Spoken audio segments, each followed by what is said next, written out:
Hey everybody, welcome to Teensy Vintage. This is Teresa. Today we are doing a triptych, which is a three-part artwork. The term's also used in literature and music, I believe, but obviously we're making some art. I have these three lovely, very sturdy pieces of cardboard. I'm adding some gesso so that the media that I put on it doesn't soak through immediately, and just giving it a little extra layer here to just kind of give it a firm foundation.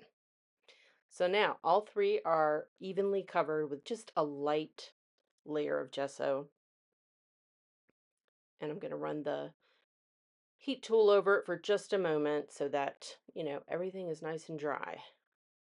We're going to be playing with ink today and some paint, lots of stencils, good stuff. Okay. So first up, we're going to tape the three pieces together. And I'm using a super low tack tape. That's from scrapbook.com, I believe. And it's nice because it won't tear your paper, but it will hold things together. And I'm using a stamp on a wooden block here. This stamp is something I got at the Creative Reuse store, but it's from something called Posh Impressions. Yeah, I don't have much else to tell you about it, except it's a great stamp. I really like it. Got 5 diamonds here, and so I'm just randomly putting these diamonds on the page, and this will tie the three pieces of cardboard together once I am done, so that if you wanted to frame each piece separately, they'd have a shared theme, but you could also frame them all together and they'd be one long piece. The tape on this one side just didn't want to stay put. Not sure why. So now I'm going to pull out some Distress Oxide colors, and I'm going with purple, blue, and green today. Just pulled out colors that are pretty that I like, you know. And I'm using the nonstick crafting mat just because I wanted to get a certain kind of texture when I pressed my substrate into it. And if you press it on the glass, it will bubble up and kind of separate a lot. But if you put it on the craft mat, it tends to stay in one place. Yes, there's a few bubbles, but it is different. Try it out if you haven't. The craft mat is really nice. It's non-stick, like I said, and it's a nice surface. It will keep anything else underneath it clean because, well, it's waterproof. And I'm switching out the tape here for some washi tape just to keep the darn things together. They did not want to play nice, so the low tack tape was too low. All right, so we've got green and blue going, and now I'm adding purple, which I think this color is Villainous Potion, which I really like. It's a beautiful purple. However, it does not blend well, so I got a little brown there in the middle, but that's okay. We're gonna fix it. Yeah. Now I'm going to add some acrylic ink. This is from Michaels, and this is a bright yellow. This is just adding some more color, filling in the blank spots, the negative space. And that darn thing just, oh. Anyway, I started to use my finger to spread out the ink, but then I was like, you know what? No, go get a brush. So we're going to use a brush and a little bit of water just to spread out this beautiful yellow. It's so bright and cheerful. I really needed a pick-me-up today. The world is kind of a dumpster fire, and art is so helpful, not only to create something, but to give your eyes something very colorful and beautiful to look at. It honest to goodness helps. So now we're going to dry the ink that we've put down with our lovely little heat tool. Just nice and dry. There we go. We'll get there. I also wanted to mention that if you are interested in buying this actual art, I have it on my webpage, teensyvintage.com. There'll be a link in the description below. Okay, so now that we have a dry surface, I'm going to pull out the first of several stencils. And that stinking cardboard came apart one more time. It just didn't want to play nice, y'all. That's okay. We're going to make it work. So the first thing I pulled out is some Villainous Potion, the Tim Holtz paint. But guess what? This little bottle had gone gooey.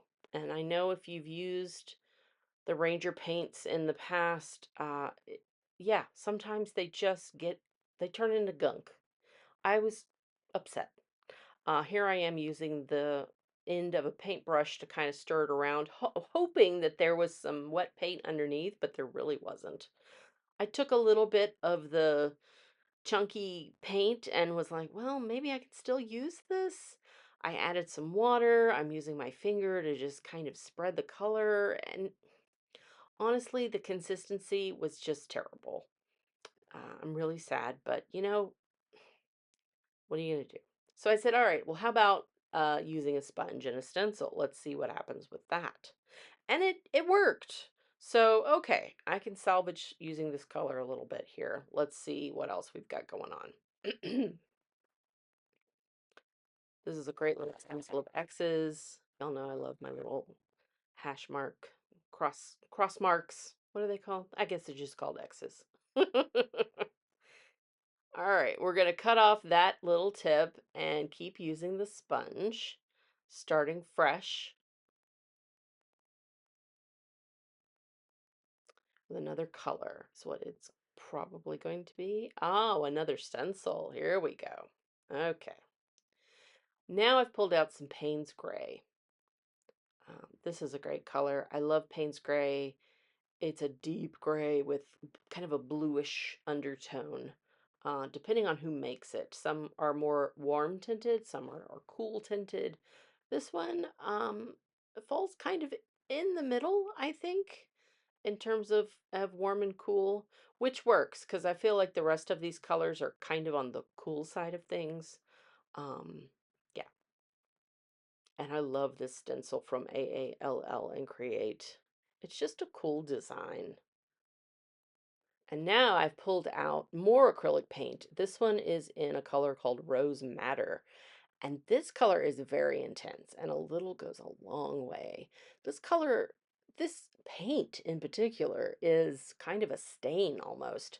It's really very colorful. I mean, the color, yeah, you get it on you, it's going to be on you for a little bit. But yeah, I love this color. It is a deep pink. And wow, it really stands out, which is great. That's what I wanted. And a little goes a long way. You can see that I'm just putting a little dot of paint over there and using the stencil to get some dots where I want them.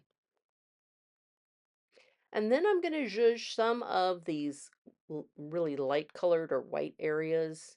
Again, getting rid of some negative space, just trying to fill in with color as I go along. And the sponge is really nice because, if you add a little bit of paint, you can get a nice light application. If you add a lot of paint to it, you can get kind of an intense, heavy application. It depends on what kind of layer you want. And I'm doing a little bit of both to give it different textures, some more intense than others. And as the paint that I've put out gets used up, it's giving me a different intensity. Some is a little more opaque, some is a little more translucent. So yeah, this is turning out really vibrant. I love it. And yeah, we're going to put those away. So now I'm going to take these apart because we're done with the background. And now it's time to focus on each substrate as its own piece. And I wanted to put a Tim Holtz paper doll on each one of them. And we're just auditioning different pieces here. So this takes a minute. It's okay. It's always good to just kind of see what works, what doesn't, what you think will work might not. But yeah, so we're going to audition quite a number of different